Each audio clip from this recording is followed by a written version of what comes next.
Alors, bonjour Christophe. Bonjour Audrey. Alors, je suis en fait ravie. J'ai un peu le clown ce matin. Ça s'est entendu entre nous en off. J'annonçais en fait le thème un petit peu que j'avais envie d'aborder avec toi. Parce que là, d'abord, c'est réjouissant parce qu'on est entre podcasteurs et ça, c'est cool. C'est pas si souvent que ça. Et donc, comme on se connaît un petit peu, c'était de voir avec toi comment on passe du ou au et. Et donc, là, en off, Christophe m'a dit, mais moi, en fait, je sais pas vraiment là ce que je suis aujourd'hui, mais en fait, on s'en fiche, on va un petit peu découvrir ensemble.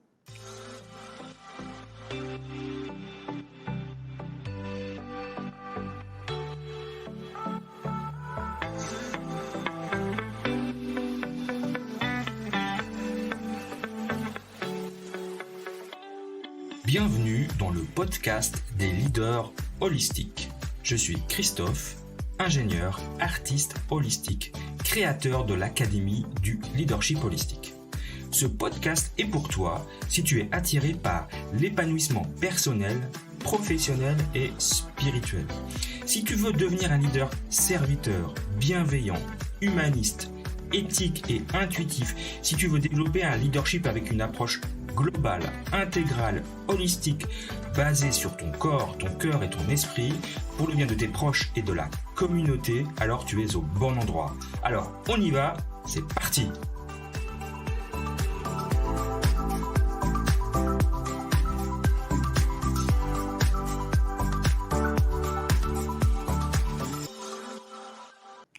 Donc, enchantée de te recevoir. Avec plaisir, moi de même. Ce qui serait super intéressant dans cette petite papote, c'est de comprendre peut-être le départ de qui tu es pour arriver au départ qui tu es pour arriver à aujourd'hui ce que tu es devenu et avec ton podcast Leadership Holistique, ce que tu transmets. Et donc peut-être parcourir ce chemin avec toi pour comprendre la métamorphose. Mm-hmm. Donc je ne sais pas comment tu as envie de commencer. Ben, on va pas partir de mon enfance quand même, si. Peut-être ça peut être intéressant. Peut-être ça peut être intéressant parce que moi il y a des choses que je sais mais que les auditeurs ne savent pas. C'est vrai. Oula. Sur peut-être quel enfant tu étais, qu'est-ce qui te faisait. Ouais. Tu vois, je pense que c'est un bon lien avec le chemin. C'est pour ça que j'ai dit ça. Ouais. Sur le rire, mais en fait, ça m'a tout de suite fait penser à ça parce que, en fait, j'ai été un enfant. Alors, je suis quelqu'un. Ça va peut-être choquer les gens de ma communauté, de la tienne qui me connaissent pas forcément, mais la mienne. Je suis quelqu'un de plutôt introverti. Je suis pas. J'ai besoin d'être un peu tout seul dans mon coin, dans la nature. Voilà, et puis donc j'étais un enfant, alors pas solitaire parce que j'ai toujours eu des copains, des copines, c'était pas le problème, mais je suis passé beaucoup de temps dans les livres ou dans mon imaginaire. Et ça, c'est le premier point. Et le deuxième, c'est que j'étais et je suis toujours, mais je me suis oublié un peu au milieu, mais quelqu'un de très, très, très créatif. Mais je pense que j'ai pas accepté que j'étais un artiste quand j'étais enfant, alors que j'en étais un. J'étais très... alors c'est pas moi qui ai peint ce qu'il y a derrière moi, mais je dessinais beaucoup. J'étais vraiment tout le temps en train de dessiner. Ok, le dessin, ouais. Ouais, c'était vraiment les arts graphiques, c'était vraiment mon truc.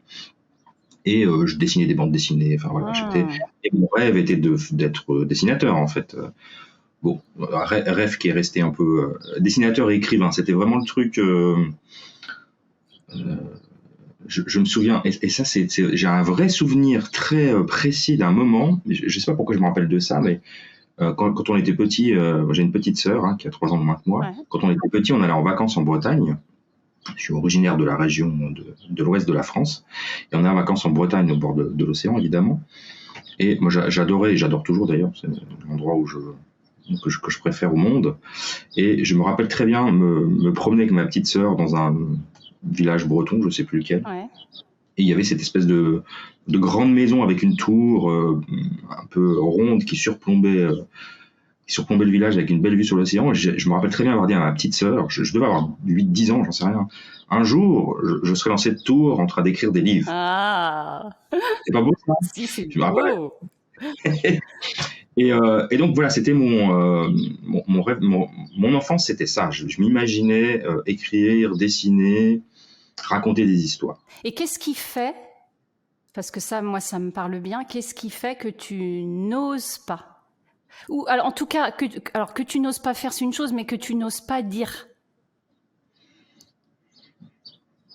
Pendant longtemps, c'est un truc que j'ai. Alors, ce qu'il faut comprendre, hein, c'est que j'ai 55 ans, donc dans l'époque de ma jeunesse, et je pense que ça a duré encore longtemps, on ne pouvait pas être et scientifique et littéraire. Ouais. C'était pas possible, il fallait faire un choix. C'était encore où? Ouais, c'était encore où. Et mon père, pour mon père, j'étais un scientifique, j'étais pas un littéraire. Puis un littéraire, ça gagne pas sa croûte, c'est pauvre, c'est Ouais. voilà. Donc si mon fils, tu dois réussir, il faut que tu sois un bon scientifique, il faut que tu sois un ingénieur. Ok. Et c'est ce que je suis devenu. Pour plein de raisons. Faire plaisir à papa, sûrement, mais pas que. Parce que en effet, dans notre société, être un scientifique, un ingénieur, on gagne bien sa vie, on est reconnu, on a une belle carrière, etc., etc., etc. Et donc je suis rentré par ce biais-là dans un mot que tu aimes bien, la norme, n'est-ce pas? Bah. Et j'ai vécu de mes 20 ans jusqu'à mes 45 ans, on va dire, à peu près. Le déclic a été par là. Donc 25 ans dans la peau d'un ingénieur scientifique rationnel qui a complètement oublié qu'il savait dessiner, qu'il savait écrire et qu'il avait une âme d'artiste en fait. Donc j'étais le ou pendant 25 ans. Ok. Alors quand tu dis ça, ça veut dire que jusqu'à 45 ans, tu le sentais pas du tout, le renoncement? Non, mais j'en étais même pas conscient. Hein. C'était loin, loin, loin, loin, loin. C'était totalement oublié, enfoui en moi. Refoulé, je sais pas quel mot il faut utiliser, mais vraiment, ça n'existait pas. Ok. Et puis, on va dire que, alors c'est vrai que le fait que tu aies coché ces cases-là, moi, de ce que je connais de ta vie, ça t'a permis aussi des choses. Je pense au voyage. Mine de tu veux dire ma carrière professionnelle? Ouais, excuse-moi, oui. Oui, tout à fait. Oui, parce que j'ai fait mes études, j'ai évidemment réussi. Voilà, j'ai obtenu mon diplôme. Je suis parti travailler aux États-Unis, au Canada, à Singapour, en France, en Suisse. Oh là là. Donc j'ai vraiment une vie misérable, nulle au Canada, vraiment chiant quoi. Et donc voilà, j'ai été expatrié, j'ai travaillé dans des grandes boîtes internationales. Et j'ai plutôt bien réussi dans ce domaine-là, mais avec du recul, au détriment de quelque chose, parce que j'étais pas quelqu'un de très, foncièrement, j'étais pas heureux. Alors oui, je me suis marié, j'ai eu des enfants, j'ai été expatrié, j'ai voyagé, donc la carte postale est magnifique. T'as coché les cases. T'as coché les cases. Ouais. J'ai coché toutes les cases. La maison dans le sud de la France. Bienvenue dans mon monde. Après dans la Suisse, à la frontière, auprès de la frontière suisse, et bon, ça fait 15 ans que j'y suis maintenant, et j'ai causé toutes les cases, mais j'étais pas quelqu'un d'heureux. Alors, quand tu dis ça, aujourd'hui, t'étais pas quelqu'un d'heureux, c'était quoi les signaux? Parce que tu dis que tu n'étais pas conscient, mais ça veut dire qu'il y a bien des signes. Oui. Ouais. Alors, j'étais très, très colérique, très frustré. J'ai géré très mal ma colère. J'avais quasiment pas d'amis ou très peu de vie sociale. Donc ma vie, c'était le travail, ma femme et mes enfants. Ouais. Alors évidemment, quand on dit oui, mais attends, t'es expatrié, il y avait la vie d'expatrié, mais c'est très superficiel en fait. Oui, hein. oui. On fait des week-ends ou des soirées entre amis, on voyage, mais on moi, j'avais pas d'attache profonde à qui que ce soit à part ma femme et mes enfants. Oui, on se rencontre, mais on se connaît pas profondément, en fait. Il n'y a pas d'intimité. Exactement. Ouais. Exactement. Et puis j'étais, mon plaisir principal, c'était la bouffe, quoi. C'était manger. D'ailleurs, je pesais 100 kilos et j'étais pas bien. Aucune activité physique. La santé n'était pas top parce que de l'hypertension avec le stress du travail. Donc j'étais quelqu'un de très stressé par le travail. Du coup, beaucoup de colère, pas bien géré, et ce qui a conduit à un divorce, et puis voilà, une séparation, un divorce. Est-ce qu'on peut parler aussi, là, dans cet endroit-là, tu dis donc la bouffe, il y avait aussi toute ton histoire de migraine. Oui, alors c'est marrant, celle-là je l'oublie toujours. Alors, merci de me le rappeler. Alors, comment dire, je sais être un peu chiante sur les bords. Oui, alors en plus, quand je parle de la santé, hypertension, le truc le plus grave n'était pas ça en fait. Le truc, c'est que ce qui est très bizarre, ça a commencé quand j'avais 15 ans, donc c'est pas un hasard. Hein. À partir du moment où moi je fais un peu cette relation entre les deux. À partir du moment où j'ai oublié que j'étais un artiste, je suis passé par des études scientifiques, j'ai commencé à avoir des migraines. Et ces migraines se sont transformées en migraines chroniques, donc à l'âge de 30 ans.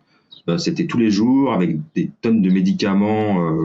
Donc je suis devenu addict aux antidouleurs. Donc j'ai dû faire des sevrage comme les drogués ou les alcooliques. Plusieurs fois. Donc la première fois, j'ai fini à l'hôpital. Hein, je vivais à Rennes en Bretagne à l'époque. Je venais de perdre mon fils. Voilà, c'était pas non plus très gai.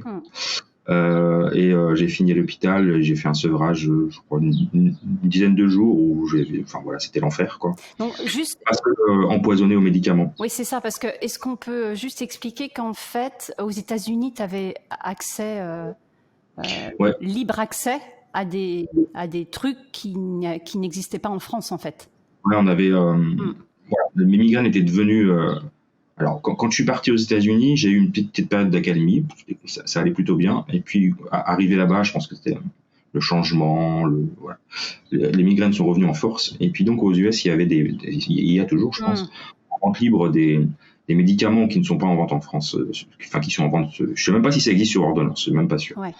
Qui est vraiment très efficace, mais ils vendent ça en boîte de 300. Donc autant que tu les consommes comme des M&M's. Hein. Donc j'en prenais 6 à 8 par jour. Ça me permettait de survivre, tout bêtement. Mais le truc, c'est que ces médicaments alimentent la douleur, en fait. Hein. Ils la soulagent pendant un moment, et puis c'est ce qu'on appelle l'effet rebond. On devient complètement accro à ces médicaments qui sont en vente libre. Et quand je suis rentré en France, je suis rentré dans ma valise avec 4 ou 5 boîtes d'avance, quoi. Donc j'ai continué de les consommer jusqu'à un moment où ça allait plus, quoi, où j'ai fini aux urgences, et puis j'étais dans un tel état, c'était horrible. Et donc à l'époque, ma femme, parce que j'étais marié, m'a emmené aux urgences, et on m'a diagnostiqué une intoxication, enfin un empoisonnement et une addiction aux antidouleurs. Ça s'appelle Excedrine, je me rappelle encore du nom, tu vois, c'est pour te dire. Donc je suis et donc j'ai fait un sevrage, mais ça n'a pas soigné le fond du problème, c'est-à-dire que j'étais toujours migraineux. Et donc j'ai été voir un neurologue, évidemment, on m'a donné des traitements qui n'ont pas marché, puis le seul truc qu'on me donnait, c'était une autre sorte de médicament. Oui, c'est ça, en fait. Mais quel que soit le médicament que je prends pour soulager mes douleurs, mon corps s'y habitue. Il n'y a aucun médicament auquel je n'ai pas été addict. J'en ai testé plein. Donc je retombais, et ça m'arrive encore maintenant. J'en suis pas débarrassé. Régulièrement, s'il suffit que je prends 3-4 jours de suite le même médicament pour me soulager, tu peux être sûr que je dois bloquer le truc et arrêter. Et tant pis, être sujet à la douleur pendant les 2-3 jours qui suivent, ou 4 jours, ou 5 jours, ça dépend du médicament, pour me débarrasser, pour que mon corps se déshabitue. Je retombe dans une addiction très facilement. Donc j'essaie toute ma vie, en tout cas, alors pas de 15 ans, parce que j'ai pas commencé les médicaments à 15 ans, mais plutôt vers la trentaine, là. Jusqu'à maintenant, j'ai eu des allers-retours comme ça, médicamenteux assez importants. Ok. Donc oui, donc ça, c'est vraiment le symptôme complètement... Ouais, c'est quand même... voilà, quand tu parles du point de départ, de tes 15 ans, avec déjà, en fait, un corps qui s'exprime, même si tu n'as pas du tout la conscience. a aucune conscience. C'est lui, le corps, il parle. Hein. C'est le drapeau. Oh, il y a quelqu'un. Il paraît, c'est ce qu'on a encore vu il n'y a pas longtemps. Je pourrais t'expliquer un peu mieux, mais bon. Et donc, ok, il y a ce corps qui parle. Tu dis que tu es, coléreux en fait, que du coup ça part en live. Ça part en suite, ouais. Facilement. D'accord. T'as parlé. Alors je m'en ressaisis, mais t'as parlé quand même d'un événement qui n'est pas rien. C'est la perte d'un de tes premiers enfants. Du premier, en fait. De ton premier enfant. Oui, c'était il y a plus de 20 ans maintenant, 23 ans, parce que mon fils est né à 22 ans. C'était un an avant. Donc ça, est-ce que c'est un événement qui, aujourd'hui, tu penses qui a participé à ton vers le et? Ouais, mais ça a été long. Hein. Ouais. Ouais, je suis un peu bouché, le mec. Bouché. Le mec un peu bouché quand même. Donc alors je parais je vais pas le dire sur le ton de la plaisanterie parce que c'est quelque chose de grave, mais il faut savoir que j'ai perdu 2 enfants, le premier et la dernière. Et donc entre les deux, il y a eu 20 ans.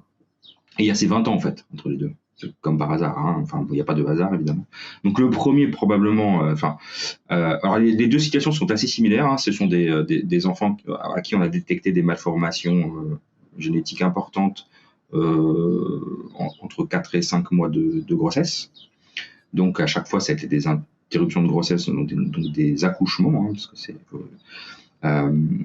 avec la gestion d'un deuil périnatal. Ouais. Donc du coup, pour mon premier fils qui s'appelait Enzo, donc c'était début des années 2000, et puis ma fille Ella qui est aussi du coup est née sans vie en 2018, donc il y a un peu moins de 20 ans entre les deux. Et ces deux événements qui ont marqué ma vie. Le premier, j'ai rien compris. On va être clair. J'ai compris le premier qu'avec la deuxième, en fait. C'est la deuxième qui m'a expliqué le premier, qui m'a fait revenir. Et parce que le premier, non seulement j'ai rien compris, mais j'ai rien traité. J'ai même pas essayé de comprendre. Enfin, c'est arrivé. On passe à autre chose. Et puis, très peu d'accompagnement. Et puis, une très mauvaise gestion de cet événement, finalement. Quand tu dis que t'as rien traité, oui, c'est sur le plan ton plan psychologique à toi, tu veux dire, ouais. C'est-à-dire que ta compagne, ta femme d'ailleurs à l'époque, oui. Elle est accompagnée, non, pas plus que moi. Plus, ouais, ok. Alors c'est par choix. Il y a eu un début d'accompagnement qu'on a vite arrêté. Je pense qu'on était tous les deux on avait notre douleur, mais on n'a pas vraiment partagé. En tout cas pas suffisamment. Et puis on n'a pas dit il faut qu'on se fasse aider. En fait, on est passé à autre chose. Ouais. On a refait un enfant, et puis on en a fait 2, puis 3, puis les 3 étaient en très bonne santé et tout allait bien. Ouais. Mais tu sors pas indemne d'un événement comme celui-ci parce que voilà. Et du coup, on passe à travers la vie, puis à un moment ça ressort. Tu sais pas pourquoi comment, mais ça ressort. Et moi, c'est ressorti parce que j'ai revécu à nouveau cet événement en 2018 avec non plus ma femme, mais mon autre compagne. Ouais. Et du coup, ça a réveillé toutes les blessures qui n'avaient pas été guéries et toutes les fêlures et tous les traumatismes liés en ça, parce que moi, il m'a fallu 2 événements dramatiques de ce type-là pour qu'il y ait une espèce de réflexion, de chemin, de gestion dramatique avec un meilleur accompagnement, bien évidemment, pour le coup. Enfin, quoique. Je suis pas très doué pour les accompagnements, mais en tout cas ma compagne, elle s'est fait accompagner beaucoup plus que moi, et puis il y a encore eu une très mauvaise gestion de mon côté en tout cas, mais ça a réveillé des choses, puis ça a déclenché un éveil spirituel et un retour un peu à mon âme d'artiste. Enfin, j'ai retrouvé mon âme d'artiste, j'ai retrouvé toutes ces choses-là sont revenues petit à petit en fait. Donc, et c'est comme ça que j'ai compris que je m'étais endormi pendant plus de 20 ans, presque 30 ans. Donc en fait, c'est l'événement de la perte d'Ella qui dans ton parcours là, scientifique, Ouais. pro-prêt, bienvenue au club. Et c'est vraiment cet événement douloureux, dramatique, qui fait la bascule chez toi? Alors, c'est la bascule définitive. Il y en avait une avant. Ouais. Il y en avait une avant. Ce qu'il faut savoir que pendant 20 ans, j'ai dû lire aucun livre. D'accord. Alors qu'enfant, je dévorais des livres, je n'arrêtais pas. À partir du moment où je suis passé en mode scientifique, j'ai lu aucun livre. Ok. Même pas un roman, rien, j'ai rien lu. Je suis arrivé en Suisse, là, il y a 15 ans. Et puis, comme j'étais toujours dans mon truc très rationnel, j'avais besoin d'un médecin pour traiter mes problèmes de migraine et d'hypertension. Ouais. Donc j'avais besoin de médicaments. Et donc quand tu as besoin de médicaments, tu vas voir le docteur. Oui. Tu dis, docteur, donnez-moi des médicaments. et le docteur, il me regarde et il me dit, ah non, vous, je vais rien vous donner. Et puis là, Christophe, qui est complètement en panique, il dit, j'ai besoin de mes médicaments, monsieur le docteur, il faut me donner mes médicaments. Il dit, non, vous, votre problème, c'est pas les médicaments, votre problème, c'est qu'il faut que vous appreniez à gérer votre stress. Puis, je vais vous aider, mais pas avec des médicaments. Ah, super.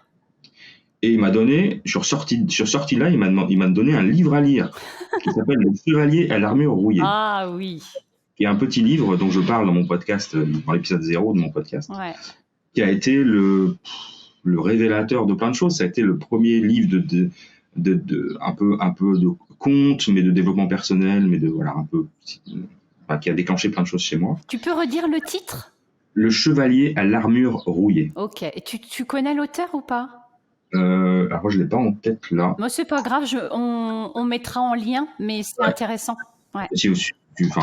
Mon Chevalier à l'armure rouillée, il n'y en a qu'un. Hein. Ouais. C'est un tout petit livre. C'est vraiment une belle histoire d'un homme d'un chevalier donc qui passe sa vie à aller secourir les damoiselles, etc., à tuer les dragons, mais qui n'enlève jamais son armure et puis qui du coup en oublie totalement sa femme et sa famille. Et puis quand il décide de vouloir enlever son armure, elle est toute rouillée, il n'y arrive pas. Quoi. Ah. C'était tellement moi en fait que je me suis dit waouh, comment le gars il a pu comprendre que c'était que ce livre allait faire un effet. Et à partir de ce moment-là, je retournais voir ce médecin régulièrement, mais non pas pour des médicaments, mais pour des échanges, de la discussion et des conseils en termes de lecture, de développement personnel et spirituel. Et puis c'est là que j'ai commencé donc ça a démarré avant. Okay. Il y a eu des petites graines qui ont été plantées. On va dire que j'étais prêt. Mais il fallait un truc, il fallait un événement déclencheur fort et puissant. Ouais, malheureusement, ouais. Et là, pour moi, ça marche peu comme ça pour déclencher autre chose. Il paraît. Et c'est ce qui a déclenché mon éveil spirituel, en fait. Parce que je n'étais pas encore réveillé. Et donc, là, ça, quand tu le dates, tu dis il y a 15 ans à peu près, la rencontre avec ce médecin? Il y a 15 ans. Ok, donc tu as 40 ans. J'ai 40 ans. Ouais, moi, c'est ma crise de la quarantaine, c'est ça. Hein. Ouais. C'est pas autre chose. Tu as 40 ans, donc à ce moment-là, tu es avec ta femme et tes 3 enfants?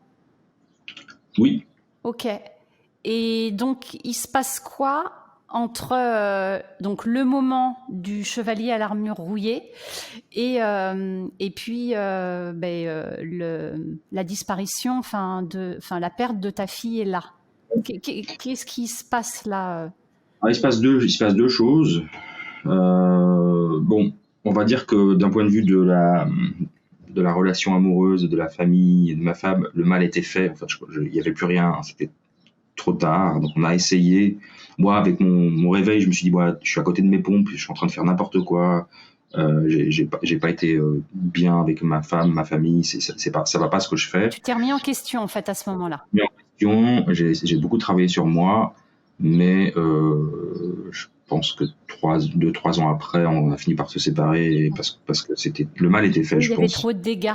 Il y avait trop de dégâts, d'une part, et puis du coup, moi, j'étais en train de prendre un chemin différent, ce qui fait que de toute façon, on n'était plus alignés. Oui, quelque part, tu n'étais plus tout à fait le Christophe de départ, en fait. En tout cas, du moment où ta compagne t'a rencontré. Ouais. Donc nos chemins se sont séparés à ce moment-là.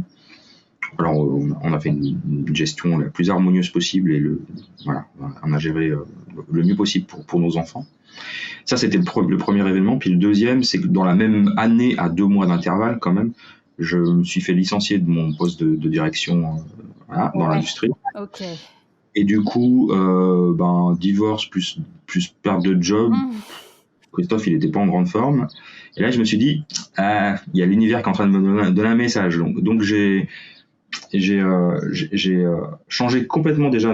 Je me suis dit, il y a un truc qui va pas dans ma carrière professionnelle, c'est que j'étais pas dans mon ikigai. Même à cette époque-là, je savais pas ce que c'était l'ikigai. En tout cas, j'étais pas dedans. C'est-à-dire que je faisais quelque chose que je pensais que j'aimais, mais qui me faisait quand même du mal en termes de gestion du stress et autres. J'étais manager, je gérais des équipes de production assez importantes, et puis j'avais des grosses responsabilités. Disons que, en tout cas, comme tu maîtrisais, tu pensais que ça te convenait. Voilà. Et donc, j'utilisais bien mes compétences, je pensais que j'aimais ça. Ça me faisait bien vivre, ça, c'était aucun problème. Mais par contre, le sens de tout ça, zéro. Et donc là, c'est là que je me suis dit, mais attends, il faut que je fasse un travail qui ait du sens. Là, je peux plus continuer à travailler pour nourrir la société de consommation. On fabriquait des cartes à puce, donc voilà. Il fallait que ça vibre plus, en fait, là. Et donc, je suis parti travailler dans le domaine hospitalier en tant que manager. Voilà. J'ai fait de la formation et je suis pas devenu médecin, mais je suis devenu responsable, chef de service dans un domaine médico-technique. Et donc ça a été mon premier changement déjà vers quelque chose de plus proche quelque chose qui résonnait, où je pensais que ça allait résonner plus parce que je me trompais en fait, mais c'était déjà un premier pas vers, j'ai l'impression d'être un peu plus utile au monde. Il y avait du sens. Il y avait plus de sens. Mais je me trompais sur le côté. Dans l'ikigai, on a quatre axes. On a ce qu'on aime faire, nos passions, ce qu'on aime, ce qui nous fait vibrer, ce pourquoi on est compétent, ce qui nous fait vivre, donc ce qui nous paye, l'argent, très très matérialistement, et puis ce qui nous donne du sens. Et je pensais cocher les 4 cases, mais en fait pas du tout. C'est que la première, ce qu'on aime faire, j'étais pas du tout dedans, parce que j'étais toujours pas dans mon domaine artistique. N'est-ce pas ? En tout cas, il s'exprimait pas du tout. Tu veux bien juste donner la définition de l'ikigai, parce que toi, tu es spécialiste là, mais pas nous. Oui, pardon. Donc, je vous ai donné les 4 axes, mais en fait l'ikigai, ça vient c'est un concept japonais qui veut dire littéralement la boussole de la vie, c'est ce qui fait du sens, c'est ce pourquoi on se lève le matin. C'est ce qui fait qu'on se lève le matin et qu'on a la pêche. Le moteur. Le moteur. Et puis ça peut être, c'est professionnel et en même temps c'est pas que professionnel, parce que on se rend bien compte que notre activité principale de tous les jours, c'est de travailler. En tout cas, de faire une activité qui nous permette de vivre. Œuvrer même, on pourrait dire, plutôt. Voilà, le mot travail n'est pas très beau d'ailleurs, vu ses racines étymologiques, ça veut dire instrument de torture quand même. Je rappelle. Donc l'ikigai, ça vient de Okinawa, c'est pas tout à fait japonais, c'est Okinawa, c'est la fameuse île qui est assez au large du Japon, là où il y a plus de centenaires en fait. C'est ça. Et on attribue toujours le côté, le fait qu'il y ait des centenaires à Okinawa parce qu'ils ont un régime particulier, mais en fait c'est pas ça, c'est qu'ils vivent leur ikigai. Et le régime n'est qu'une petite composante de l'ikigai en fait. Et c'est un concept purement okinawais, parce que les Japonais, eux, ne sont pas du tout dans ce mode de fonctionnement. Il y a un taux de mortalité énorme, de suicide et de dépression impressionnant au Japon. L'okinawa, c'est vraiment un truc très particulier, et donc ils ont créé ce concept d'ikigai. Alors, je me rappelle plus de quand, mais qui est de dire, si je veux vivre vieux et en bonne santé, il faut que je passe mon temps à faire quelque chose que j'aime, pour lequel je suis compétent, qui a du sens, qui apporte au monde et qui me permet de vivre. C'est très simple, mais en même temps, c'est tellement beau. Qui résonne pour moi en tout cas, si je fais le chemin vers moi, l'harmonie, en fait. Tu sais, une espèce de partition musicale. Enfin, moi, je le vois comme une partition musicale. Tu vois, quelque chose... c'est mon petit poète. Une belle musique qui te nourrit, mais qui te nourrit physiquement, intellectuellement, spirituellement. Et c'est l'essence même de ce que j'ai voulu créer quand j'ai créé le leadership holistique. C'est vraiment de dire, on peut pas être heureux dans sa vie, on peut pas être un bon leader de sa vie si on n'a pas cette harmonie à tous les niveaux. Ouais, c'est ça, de ne pas morceler. Exactement. Ouais, merci. Et donc, je pensais être dans ce... encore une fois, il y a 15 ans ou même il y a 10 ans, je ne connaissais même pas le concept d'ikigai, mais je pensais que j'avais trouvé le job qui correspondait à tout ça, sauf que j'étais toujours dans un truc de manager, stressé, avec des obligations, des responsabilités. Alors, j'avoue que j'aime bien prendre des décisions, j'aime bien coacher les gens, les encourager, etc. Mais j'étais pas encore complètement dans mon ikigai du coup, et c'est ce qui fait que je l'ai créé bien plus tard, mais ça date d'il y a 2 ans, tu vois. Donc, ouais, ok. Donc, nous en sommes, j'ai perdu le fil à écouter Ikigai, nous en sommes au moment où, donc, perte de job, divorce, donc retour, enfin, changement de t'actionnes quelque chose, ouais. Mais c'est toujours pas ça. Mais ça, je le sais pas encore, c'est encore trop tôt. Ok. Parce que moi, j'ai besoin de... Enfin, quand tu réfléchis, quand tu fais la ligne du temps, tu te dis vraiment, le gars, il est sourd de chez sourd. Mais bon, je partais de loin, hein, c'est le moins qu'on puisse dire. Oui, mais c'est là où c'est intéressant. Enfin, moi, c'est là où j'ai envie de dire... j'ai envie de croire que ce n'est jamais désespéré. On a toujours la possibilité, en fait, de reprendre les rênes. Ouais. Oh, j'avoue que je me désespère un peu quand même, mais bon, c'est pas grave, ça c'est mon côté perfectionniste. Ouais, c'est ce que j'allais dire, peut-être aussi. Mais voilà, quand on est exigeant. Oui, oh, je vois pas du tout. Non, tu vois pas de quoi je parle, Audrey. Pas du tout. Donc, n'empêche que si tu te réveilles, t'actionnes des choses et ça se fait progressivement. Parce que je me rends compte parce que j'ai vraiment retracé cette histoire quand j'ai travaillé sur... quand j'ai lancé mon podcast, en fait, j'ai beaucoup travaillé sur mon histoire personnelle, sur ma légende personnelle. Ouais. C'est de comprendre comment je suis arrivé à créer et pourquoi j'ai créé ce podcast et comment je suis arrivé là. Et donc, ça a vraiment été toutes les étapes jusqu'à là. Donc, en fait, bon, voilà, j'ai eu ce nouveau job dans l'hôpital, donc j'étais tout content. Tout neuf, donc ouais. Voilà, c'était. J'ai rencontré ma compagne au travail. Ok. Ça a été le coup de foudre, etc. Voilà, ça c'est. Et puis bon, elle était plus jeune que moi et elle est tombée enceinte. Bon, c'était pas prévu, mais bon, c'était comme ça. Et au bout du 3 mois, on a eu ce diagnostic de trisomie 21 pour Ella et on était dans une situation de. Alors c'était pas la question de la trisomie 21 en elle-même qui était problématique parce que bon, on sait que les enfants vivent très bien. Mais c'est que ça plus nos situations personnelles parce qu'on vivait pas ensemble.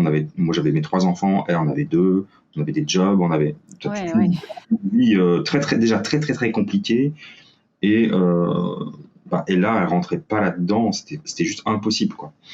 Mais ça veut dire que, je me permets, ça veut dire que là tu dis ok, grossesse pas forcément prévue, ça veut dire que toi quand même là très vite tu te projettes, enfin c'est quoi l'annonce de cet enfant pour toi? Alors c'est ça qui est fou, c'est que j'avais 50 ans, hein. Juste faut se rappeler, c'était à 5 ans, je venais d'avoir 50 ans. Très vieux.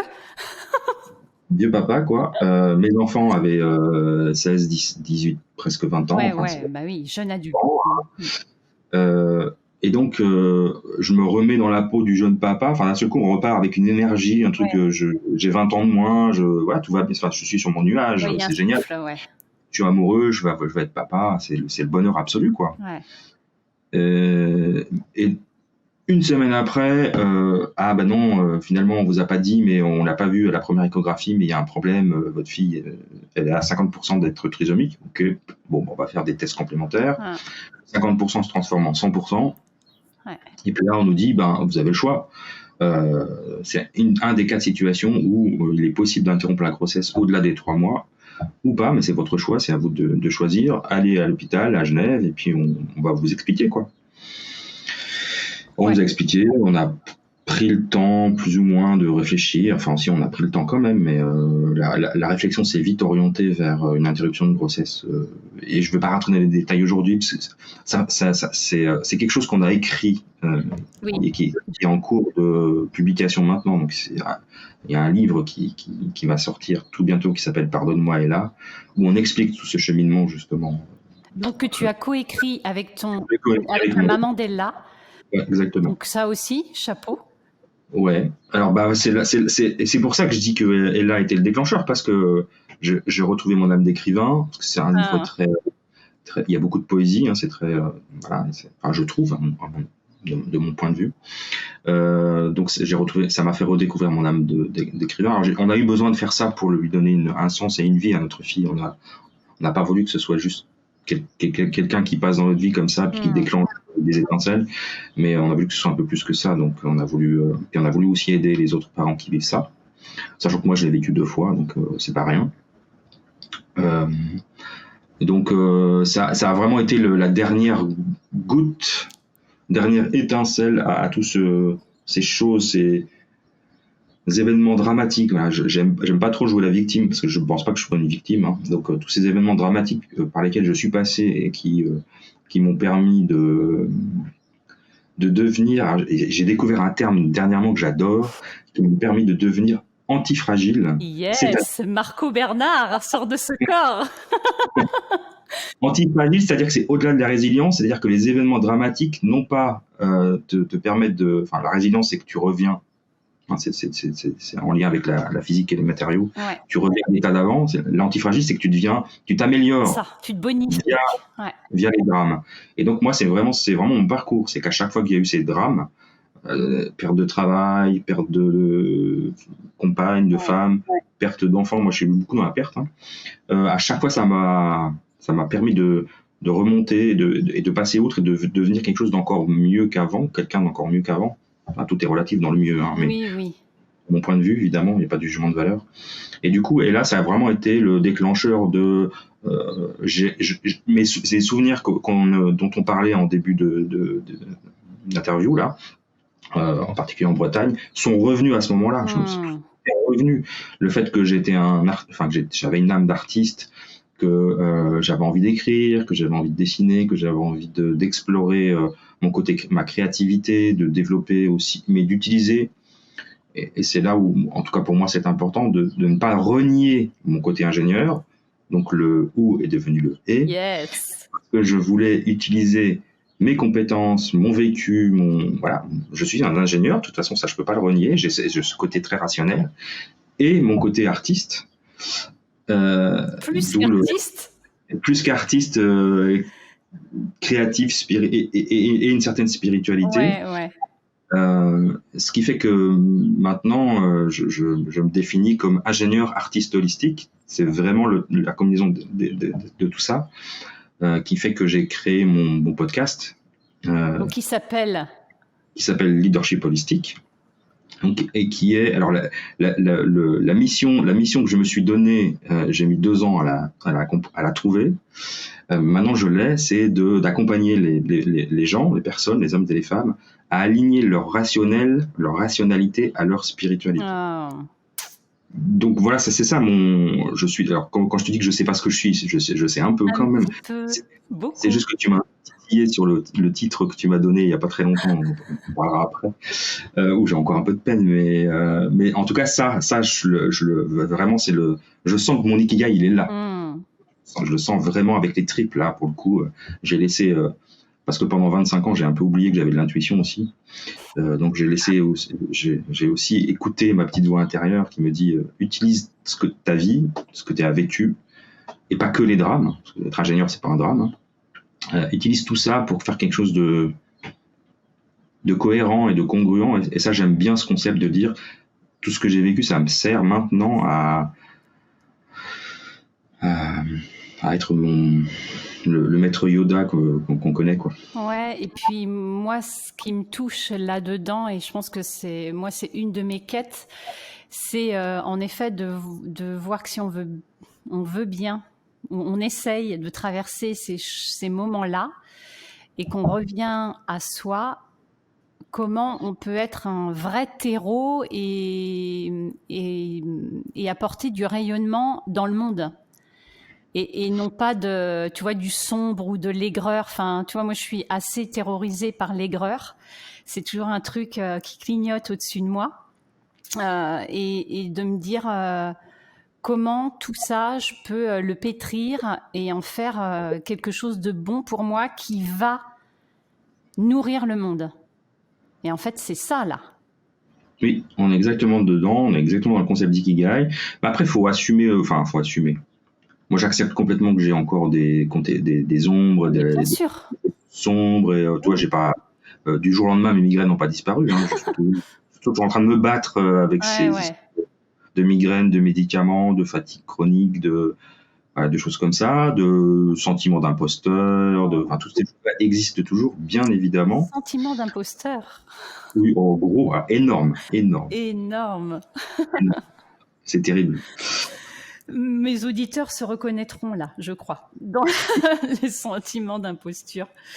Non, mais bien sûr, de faire avec ces ombres. Ce que je veux dire, c'est que voilà, de voir qu'on peut faire du vivant, on peut vibrer et être d'autant plus vivant et apporter du vivant aux autres. Et ça, c'est... Et puis c'est vital en fait. C'est ça. Je me rends compte que c'est vital. Pendant longtemps dans ma vie, j'étais centré sur moi et ma famille. C'était ma mission était de m'occuper de ma famille en fait, de subvenir aux besoins de ma famille. Voilà.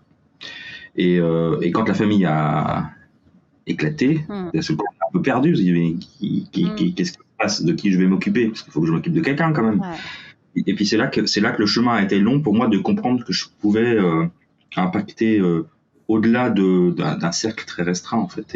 Et j'ai pas la prétention de révolutionner le monde ou de faire des choses comme ça, mais il y a des envies quand même de monter sur scène pour parler. Alors la conférence, j'en ai déjà fait, mais je l'ai fait dans le cadre professionnel, corporate, voilà, dans des endroits magnifiques d'ailleurs, c'est très bien, mais c'était pas très vibrant, on va dire. Donc là, j'ai très envie d'être avec les gens, que ce soit des grands groupes et des petits groupes, c'est aucun problème. Donc c'est ce côté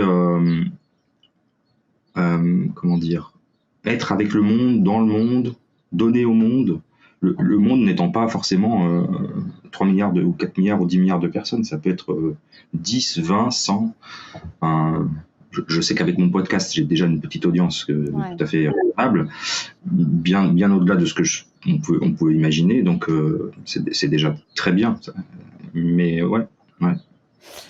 Donc quand tu dis, toi, l'ingénieur, donc le scientifique, bien terre à terre a priori, quand on arrive là où tu es, qu'est-ce qui est entré quel autre univers est entré dans le tien où tu as bien voulu accueillir et qu'est-ce que tu as découvert en fait qui est venu te nourrir? Alors j'avoue que l'ingénieur, quand Ella est entrée dans ma vie, il a eu besoin de comprendre. Ouais. Je me rappelle très bien avoir vu plusieurs personnes, des psys, et une personne en particulier qui n'a rien à voir avec la psychologie, mais qui fait des soins énergétiques. Ouais. Qui fait du Reiki. Enfin, j'ai commencé par des soins en Reiki parce que j'avais besoin. Je sentais que j'avais besoin qu'on m'aide, mais je savais pas trop quoi. Ça veut dire que j'essaye de décrypter. Ça veut dire que là, la douleur à ce moment-là, elle atteint. Je vais faire la rationnelle. La douleur, elle atteint un tel sommet qu'en fait, de toute façon, il faut trouver un soulagement? Oui, il faut trouver un soulagement et surtout c'est que je commençais à prendre des antidépresseurs. Je me suis dit mais non, c'est pas possible. Je veux dire, avec mon historique, les migraines, les médicaments, là c'est la destruction. Là je me suis dit c'est stop. Stop, il faut que j'essaye autre chose. Et comme par hasard, j'ai ma nouvelle voisine qui dépose sa petite carte de visite dans ma boîte aux lettres, qui est écrit dessus soins énergétiques, Reiki, etc., etc. Okay. Et je me suis dit, de toute façon, pendant que j'en suis là, franchement... J'y crois pas du tout. Ça pourra pas faire pire que les médocs à outrance. Voilà. Et donc, j'y vais. Et au bout de 2 séances, la transformation est totale. Enfin, c'est, au bout de 3-4 séances, j'avais arrêté les antidépresseurs. J'étais pas, je peux pas dire que j'étais bien, mais en tout cas, C'était mieux. C'était beaucoup mieux et il y avait un effet certain et que je ne comprenais pas, hein, bien évidemment, parce que c'était pas du tout mon domaine. Mais c'était quoi alors le ressenti, les effets vraiment dans... Alors quand je dis ça, c'est dans le corps d'abord. Comment tu le ressentais? Alors moi, le premier effet, c'était la libération de la parole. C'est-à-dire que ça faisait 25 ans que 30 ans que je parlais plus, ou que je parlais pas, ou que je disais rien. D'un seul coup, ça sortait comme un flot, un geyser. Catastrophe. Ça sortait dans tous les sens. Ma compagne, d'ailleurs, elle était perdue. Elle n'a rien compris de ce qui lui arrivait. Hein. Donc ça sortait, et tout est sorti, en fait. Et après, j'ai commencé à faire le tri dans tout ce que j'avais vécu. Voilà, Enzo, etc. Enzo est là, donc quand même... Hein, 2 prénoms très courts qui commencent par E. Je n'ai pas fait exprès, mais c'est comme ça. Et puis, ça a été, et je me suis dit, il faut quand même que je m'intéresse un peu à ces choses parce que, alors le Reiki quand même, ça reste, comment dire, il y a des études scientifiques sérieuses qui démontrent l'effet du Reiki sur la dépression. Ouais. Hein, donc moi ça m'a rassuré évidemment parce qu'on fait des recherches avant. Je ne suis pas fou. Je ne suis pas complètement fou. Et puis j'ai continué d'aller voir cette voisine. Je ne sais pas si c'est une sorcière ou une fée, mais en tout cas, mais qui pratiquait d'autres choses, qui étaient un peu plus ésotériques, on va dire, en tout cas un peu moins scientifiques. Puis je me suis laissé aller. Je me suis dit il faut s'ouvrir un peu aux choses qu'on comprend pas forcément. Mais pour revenir à ça, c'est que il y a je ne sais pas si c'est elle ou une autre personne, je sais plus, qui m'a dit un truc qui m'avait vraiment, mais j'arrivais pas quoi. Qui m'a dit, on parlait évidemment de Ella et de son passage dans ma vie. Elle m'a dit, des fois il y a des choses qui se passent qu'il faut pas essayer de comprendre, il faut lâcher prise. Ouais. Et là l'ingénieur, il a dit non, ça c'est pas possible. Moi je vais comprendre, je vous le dis tout de suite, moi je vais comprendre. Et j'ai compris mon truc à moi, que je me suis inventé, enfin j'en sais rien, mais pour moi c'était clair que Ella était venue pour essayer de finaliser une espèce de cycle où je m'étais un peu oublié, qui m'a permis de développer mon âme d'enfant, de développer plein de choses. Enfin, il y a eu, dans ma tête, il y a eu toute une logique qui s'est installée, qui fait que ça m'a rassuré sur le fait que ce que j'avais vécu, il y avait une raison. Bien sûr. Que l'univers me parlait, qu'il y avait une raison, et que c'était très bien comme ça, et que j'embrassais cette raison, et que j'allais aller de l'avant avec ça. Ouais. Et à partir de ce moment-là, j'ai découvert en effet la spiritualité, des choses sur les âmes, sur le chamanisme, sur le bouddhisme aussi. Enfin voilà, je me suis ouvert à plein de choses que je trouve très intéressantes. Je suis passionné de ça.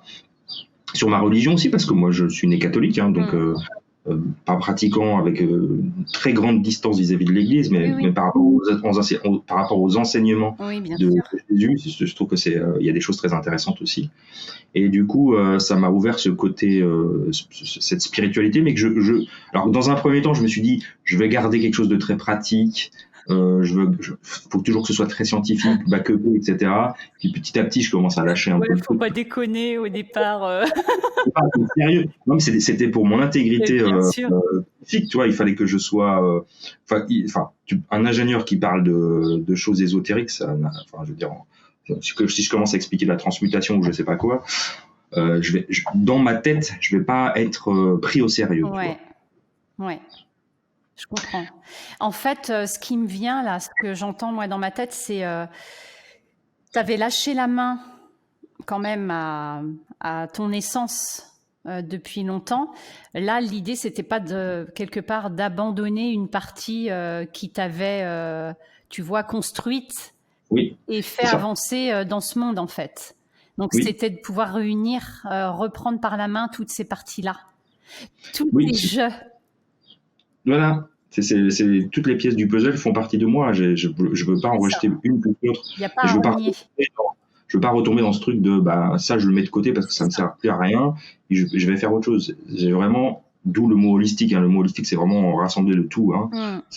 et ça fait partie de moi. J'ai ce côté rationnel et scientifique, mais j'ai aussi cette ouverture vers alors j'ai mes émotions, enfin, ça a été le grand travail de ma vie, mais vers aussi quelque chose d'un peu plus spirituel et de en quête de sens et avec mon interprétation très personnelle, hein, c'est ok. Et voilà.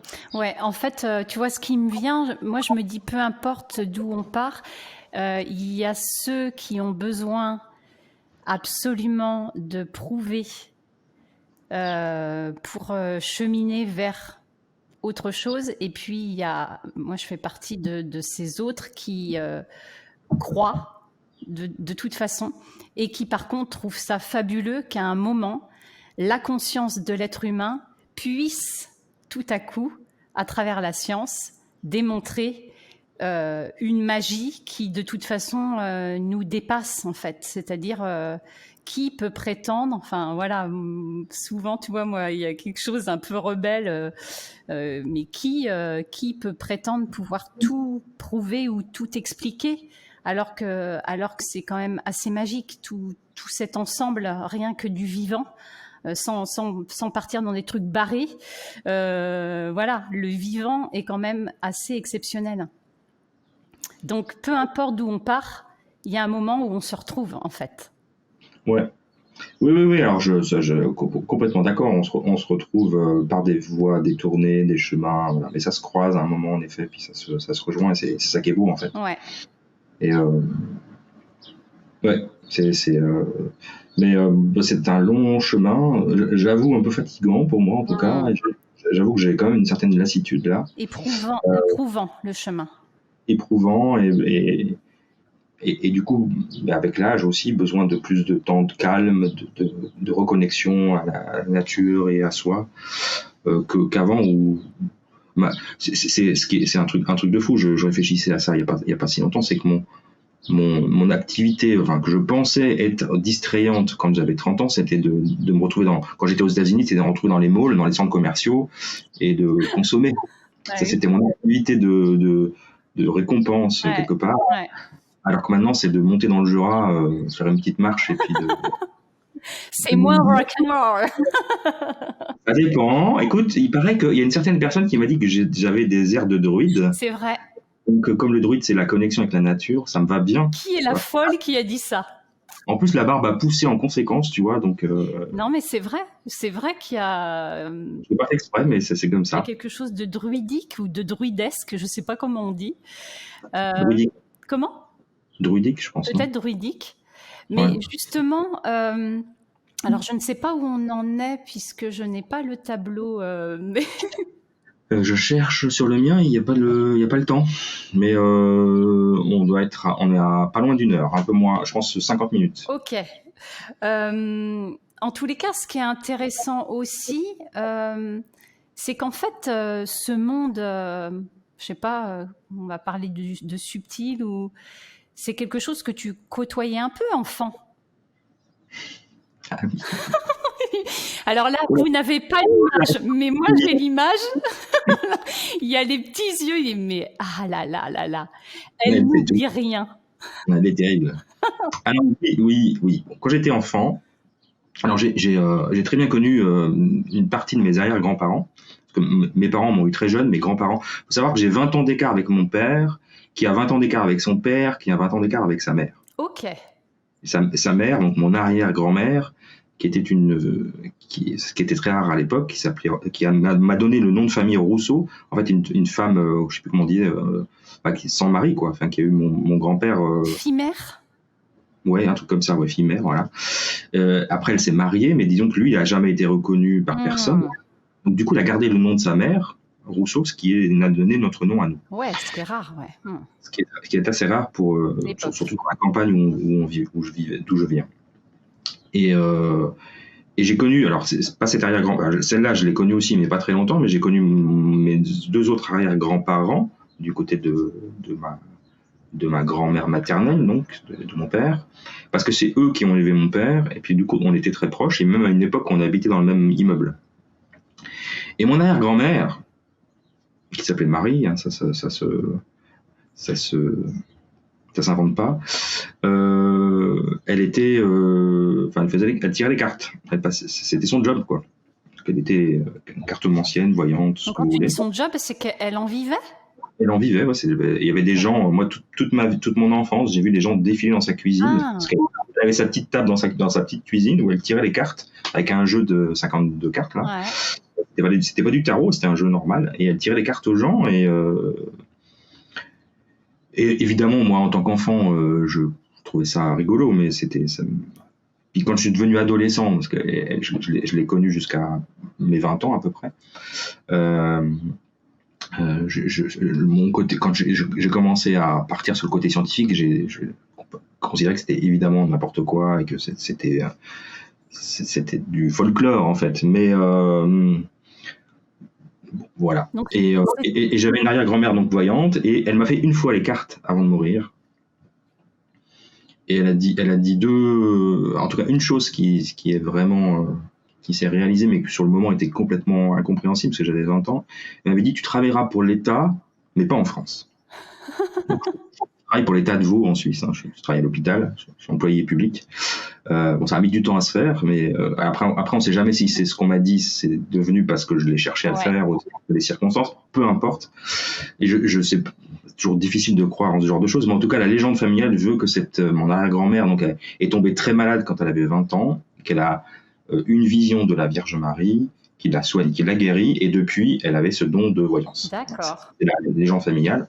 Et toute sa vie, elle a tiré les cartes et vécu de ça. C'était la maman de ton papa? C'était la grand-mère de mon père. Ah, la grand-mère, ouais. Ok. Ouais, c'est intéressant de voir comment, du coup, peut-être c'était très important, en effet, pour le côté scientifique, pour rééquilibrer, tu vois, un truc... Peut-être, écoute, je sais pas. Mais en tout cas, ça fait partie de... J'ai eu on va pas dire rejet, mais en tout cas, j'y croyais absolument pas du tout. J'ai fait une fois pour le folklore, parce que je me suis dit...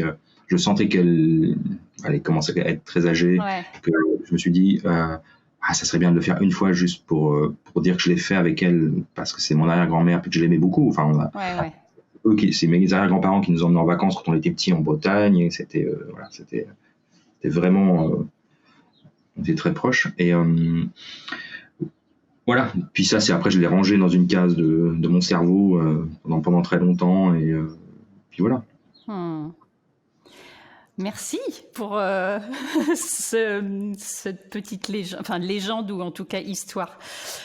Tu dirais quoi maintenant que tu sais certaines choses, tu dirais quoi au petit Christophe de 7 ou 8 ans là? Celui qui a encore accès, tu sais, qui n'est pas encore... L'autre jour, j'entendais ça, c'est Caroline McHugh, je crois qu'on dit comme ça, qui expliquait qu'avant 7 ans, l'enfant, il ne se pose pas la question de ce qu'il est, il est. Et qu'à partir de, dans ces âges 6, 7, 8 ans, la conscience arrive et du coup, elle prend tellement de place que du coup, on n'est plus. On devient conscient, mais on n'est plus. Et que c'est la perte de l'essence, en fait. Alors, je suis pas quelqu'un qui... j'ai aucun regret du parcours de ma vie. Je pense que je n'en serais pas là maintenant si j'avais pas dû vivre toutes ces étapes très, très difficiles. Donc, je ne lui dirais pas de faire attention, qu'il allait avoir une vie difficile, qu'il allait avoir beaucoup de douleur et de peine dans sa vie, parce que ça n'a aucun intérêt de dire ça à un enfant. Moi, je lui dirais simplement de croire, vraiment de continuer de rêver, de croire dans ses rêves. Ouais. C'est vraiment le truc... moi, c'est ce qui m'anime maintenant, c'est de reconnecter à cet enfant-là et de concrétiser les rêves qu'il avait et que j'avais donc quand j'avais cet âge-là, d'écrire dans mon manoir en Bretagne ou je ne sais quoi, ou de me retrouver en tout cas, de retrouver en tout cas cette créativité qui m'anime et qui est vraiment vitale, qui est devenue vraiment vitale pour moi. Ouais. Et donc et puis de vivre sa vie, quoi. Mais de continuer de rêver, voilà. Ouais. Et qu'est-ce que tu as envie de te promettre, là, aujourd'hui? La question sympa. Waouh, qu'est-ce que j'ai envie de pas lâcher l'affaire. Alors, je disais tout à l'heure que j'ai le syndrome de l'imposteur, que j'ai des doutes, etc. Mais j'ai quand même quelque chose qui m'anime vraiment, c'est cette foi, vraiment une foi, le fait que je suis sur la bonne voie et que je suis en train de créer vraiment quelque chose qui va me... Alors, c'est un grand mot qui va me permettre d'être heureux, de toucher le bonheur, etc. On sait bien que c'est un chemin qu'on n'y arrive jamais. Mais en tout cas, qui va m'animer jusqu'à la fin de mes jours, pour la deuxième partie de ma vie. Donc de garder cette foi, en fait, de surtout pas la perdre. Et j'ai quand même des signes positifs, donc il faut que je m'accroche à ces signes-là et pas aux autres. Et on sait que c'est pas un long fleuve tranquille, de loin pas. Mais de continuer d'avoir cette foi dans le fait que ce que je suis en train de construire, de créer, va continuer de me nourrir, donc voilà, me nourrir physiquement, intellectuellement, spirituellement, émotionnellement. Voilà. Cette complétude-là. Ouais. Ok, merci. Alors peut-être que je peux rappeler que tu as un super podcast qui s'appelle Leadership Holistique. Et avec plein d'outils, et puis j'ai pas dit, mais en plus, voilà, tu crées quand même des univers parce que tu aimes aussi, tu l'avais dit à travers la BD, mais tu aimes aussi tout ce qui est univers, voilà, de jeux vidéo ou en tout cas, voilà, des univers assez magiques. Donc tu as aussi un beau visuel dans ce que tu proposes. Moi, je suis sensible au côté esthétique, donc je transmets. Et puis, je mettrai le lien aussi du livre qui va sortir, que tu as coécrit sur le passage de ta fille ici, et qui s'appelle donc Pardonne-moi, Ella. Pardonne-moi, Ella. Et c'est une auto-édition ? Redis-moi. Ouais. Auto-édition accompagnée, mais ça sera une auto-édition de toute façon. Mais c'est une entreprise d'auto-édition qui s'appelle Librinova qui accompagne les auteurs en partie. Donc, mais c'est une auto-édition, donc c'est-à-dire que j'ai pas de stock de livres, pas une édition classique. J'espère à cet automne pour la publication officielle, je te redirai. Ouais, ok. Bien. Alors, je ne sais pas, est-ce que tu auras un dernier mot ? J'espère qu'en tout cas, ça aura été clair et perceptible du chemin que je voulais éclairer entre le ou et le et. Est-ce que par rapport à ça, tu auras envie d'avoir un mot de fin sur le et ? Parce que voilà, comment ça résonne ? J'avoue que quand tu m'as dit ça au début, je me suis dit, mais qu'est-ce qu'elle veut me faire dire ? Ah là là. Cette sacrée Audrey. Et finalement, je me rends compte qu'avec cette discussion, en fait, tout fait du sens. En effet, il y a vraiment eu cette séparation de l'enfance à l'âge de jeune adulte, de l'artiste au scientifique. Et puis il y a cette fusion à nouveau des deux, avec cette antifragilité qui fait que c'est plus que ça. Ouais. Parce que la spiritualité, c'était vraiment pas quelque chose qui était dans ma vie avant. Et donc du coup, c'est un et maintenant. C'est et ingénieur et artiste et spirituel. C'est quoi Non, c'est pas et au carré, c'est et au quoi ? C'est et voilà, je sais pas. Trouve une formule. L'ingénieur va trouver. L'ingénieur ou le druide, hein, tout ça, c'est une question de formule. Hein. Je vais demander à mon arbre totem ce qu'il en pense. Mais oui, je me rends compte que c'est bien comme ça. Franchement, c'est bien comme ça. Moi, ça me réconforte. Je sais pas si je dois être rassuré et réconforté, mais ça renforce cette foi dont je parlais tout à l'heure. Ça renforce cette foi dans le fait que mon chemin de vie est pas encore fini. Il y a encore plein de choses à faire, mais qu'il y a déjà beaucoup de choses qui m'ont permis d'arriver à ce que je suis maintenant. Ok. Merci pour cet échange. Et puis avec le plaisir vraiment du coup des entretiens entre podcasteurs, ça fait du bien quand même de temps en temps. À très bientôt, Christophe. Un grand merci à toi aussi. Je t'embrasse et j'embrasse tes auditeurs. À très Je bientôt. t'embrasse. À bientôt.